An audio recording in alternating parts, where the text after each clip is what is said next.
I've worked with over 100 buyers in the last few years, and I've helped them get the best home at the best price on their terms. And it's not just some magical formula that we just throw it up against the wall and hope it sticks. Oftentimes, it comes from planning and preparation so that you can have the success when buying a home. If you're wondering about why you should get prepared, why you should get that pre-approval, this video will dive into the tips and tricks of a pro real estate agent to make sure you get the best experience possible. A lot of times I feel like they're trying to just like brush me off the phone to get them into the tour. They are. And yeah, it's just They like are.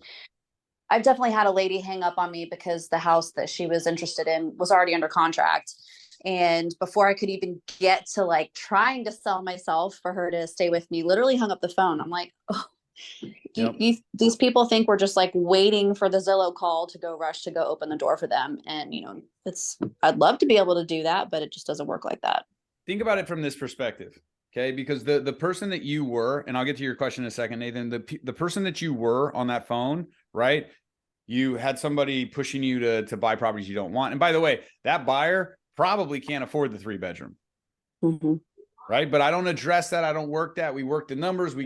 I have a process. Right. And so I don't really care what their initial perspective of real estate agents is, because that's where the animosity comes from.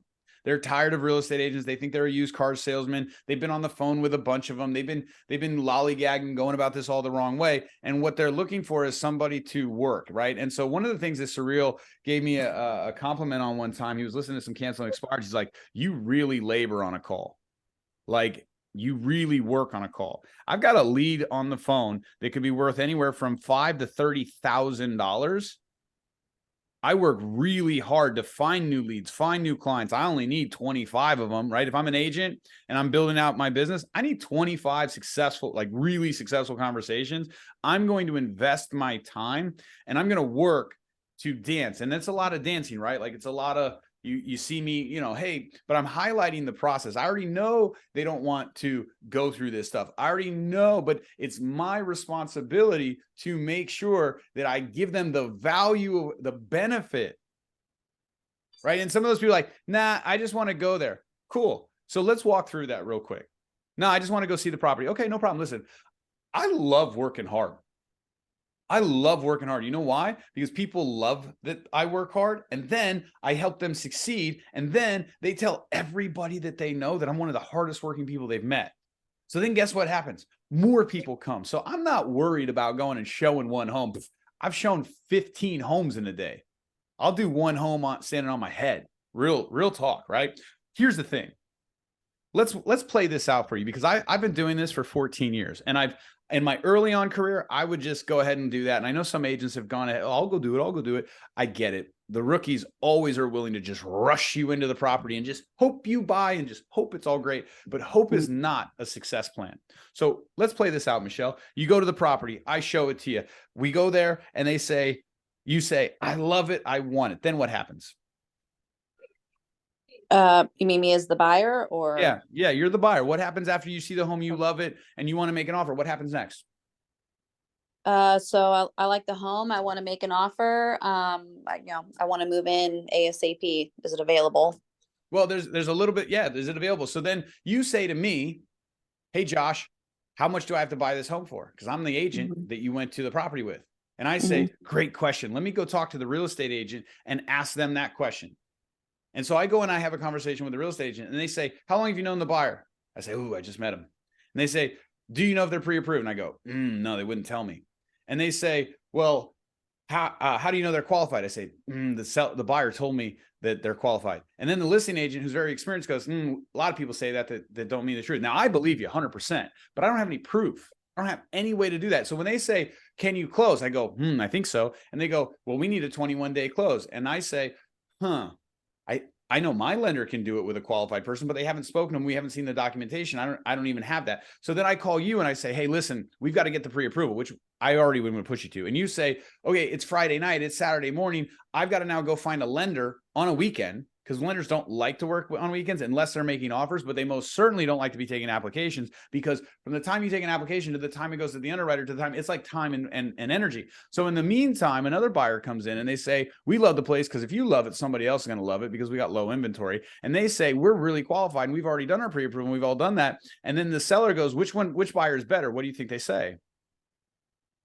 Yeah, for sure. The one that's already Now wait a pre-approved. minute though. Don't worry, because I'm really good. I know how to convince real estate agents. I know how to background. So instead of doing all of that, you say to me, I want to buy the house. And I say, fantastic, I've got a lender. And you go, I just met this guy. Can I trust him? And more importantly, can I trust the guy that's going to handle the money, or do they work together? Are they in cahoots? I don't really have time to do research, but you had a birthday party that you were going to go to. And then you have to stop. You have to go on Zillow. You type in, just like you were here, you type in mortgage rate. And then you get 6 or 7 phone calls from people you trust even less. And you got to go collect all these documents and say, give me your W-2 and give me your tax form returns. And you're like, man, holy crap, I got to go do all this. And in the meantime, your life is going on because you weren't prepared or planned for it.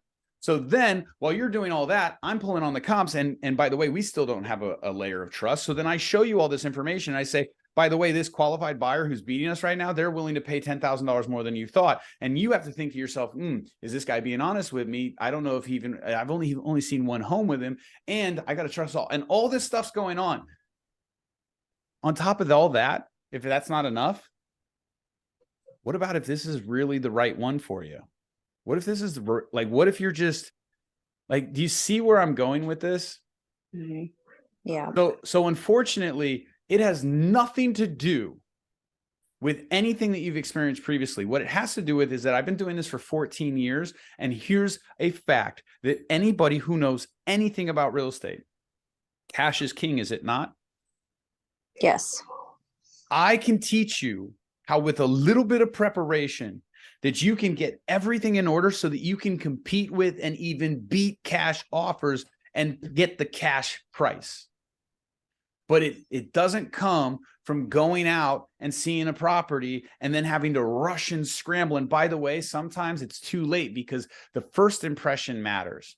And when they call the lender to cross qualify you, when they go through all this stuff to work with you, what they end up finding, because agents are the agents that have listings are usually pretty good because they got listings. They're harder than getting buyers.